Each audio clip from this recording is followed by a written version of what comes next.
বিএনপির ভারপ্রাপ্ত চেয়ারম্যান তারেক রহমানের বিরুদ্ধে ষড়যন্ত্র, কুরুচিপূর্ণ মন্তব্য এবং দেশব্যাপী নৈরাজ্য সৃষ্টি করার পায়তারার প্রতিবাদে নারায়ণগঞ্জ জেলা যুবদলের উদ্যোগে বিক্ষোভ মিছিলে নারায়ণগঞ্জ জেলা যুবদলের সিনিয়র যুগ্ম আহ্বায়ক খায়রুল ইসলাম সজীবের নির্দেশনায় কয়েক হাজার নেতাকর্মী নিয়ে যোগদান করে শোডাউন করেছেন সোনারগাঁ থানা যুবদল।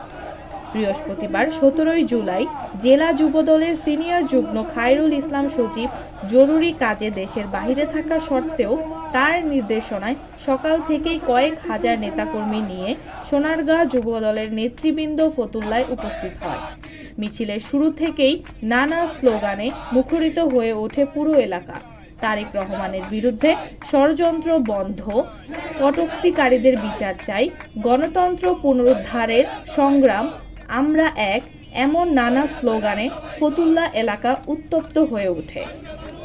এ সময় বক্তব্য রাখেন নারায়ণগঞ্জ জেলা যুবদলের আহ্বায়ক সাদেকুর রহমান সাদেক, সদস্য সচিব মশিউর রহমান রনি। মিছিলে বক্তারা বলেন, তারেক রহমান দেশের জনগণের আস্থার প্রতীক।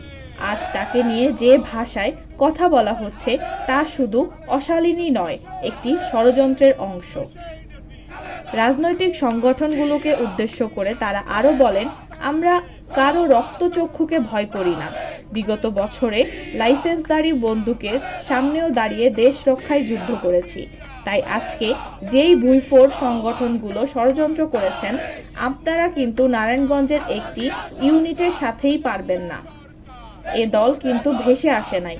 এ দল শহীদ জিয়ার প্রতিষ্ঠিত দল, তারেক রহমানের নেতৃত্বে গড়ে উঠেছে। এনসিপির উদ্দেশ্যে তারা বলেন, গতকাল দেখেছি কিভাবে পালিয়ে এসেছেন, বড় বড় কথা বলেন আমাদের নেতার বিরুদ্ধে। কথাবার্তা একটু সাবধানে বলবেন।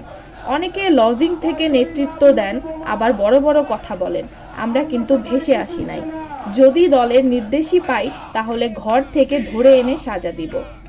এ সময় আরও উপস্থিত ছিলেন সোনারগাঁ যুবদল নেতা মাসুম রানা, যুগ্ম আহ্বায়ক কাউসার আহমেদ, রাকিব হাসান, সোহেল রানা, ওমর ফারুক, আবুল কাশেম, হারুন আর রশিদ, শাহ আলম হোসেন, আরিফ ব্যাপারী, আনোয়ার হোসেন সহ বিভিন্ন ইউনিয়ন যুবদলের কয়েক হাজার নেতৃবৃন্দ।